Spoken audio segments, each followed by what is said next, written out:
പാലക്കാട് ചിറ്റൂരിൽ advocate Murukadas LDF സ്ഥാനാർത്ഥിയാകും.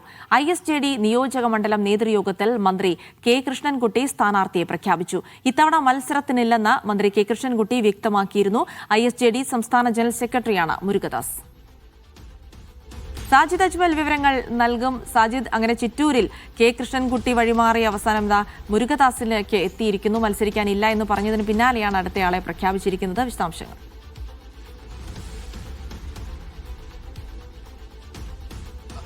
Jilsy, Chittur ഈ ജനതാദളില് ഈ മത്സരിച്ച് വരുന്നൊരു മണ്ഡലമാണ്. അതിൽ ഈ കഴിഞ്ഞ ഓണ ദിവസമാണ് ഈ കെ കൃഷ്ണൻകുട്ടി മീഡിയ വണ്ണോട് പറഞ്ഞത്. ആദ്യമായി നമ്മളോടാണ് അദ്ദേഹം താൻ മത്സരത്തിനില്ല, ഈ പ്രായമായി, ഇനി ഈ തെരഞ്ഞെടുപ്പ് രാഷ്ട്രീയത്തിൽ നിന്ന് വിട്ടുനിൽക്കുകയാണ് എന്ന് അദ്ദേഹം പ്രഖ്യാപിച്ചത്. പക്ഷേ അദ്ദേഹത്തിന് മേൽ മത്സരിക്കാൻ സമ്മർദ്ദം ഈ പാർട്ടിക്ക് അകത്തു നിന്നും LDFനകത്തു നിന്നും ഉണ്ടായിരുന്നു. കാരണം ഈ കെ കൃഷ്ണൻകുട്ടിയെ പോലെ ഉള്ള ഒരു സീനിയർ നേതാവ് മാറി നിന്നാൽ ചിറ്റൂർ മണ്ഡലം നഷ്ടപ്പെടുമോ എന്നൊരു ഭയം ഉണ്ടായിരുന്നു. എന്തായാലും കെ കൃഷ്ണൻകുട്ടി തന്നെയാണ് ഇന്നലെ അഡ്വക്കേറ്റ് മുരുകദാസിന്റെ പേര് നിർദ്ദേശിച്ചത്.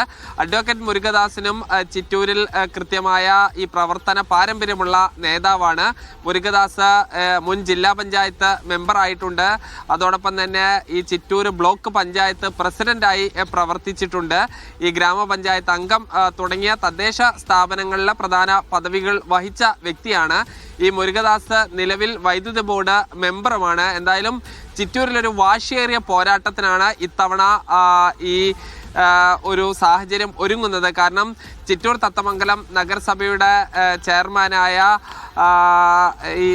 ചെയർമാനാണ് ഇത്തവണ ഈ മത്സര രംഗത്ത് UDF ഇറക്കുന്നത്, സുമേഷ് അച്യുതനെ. ഈ സുമേഷ് അച്യുതനും അതോടൊപ്പം തന്നെ മുരുകദാസും തമ്മിലുള്ള ഒരു വാശിയേറിയ പോരാട്ടത്തിനാണ് ചിറ്റൂര് വഴി തുറക്കുന്നത്.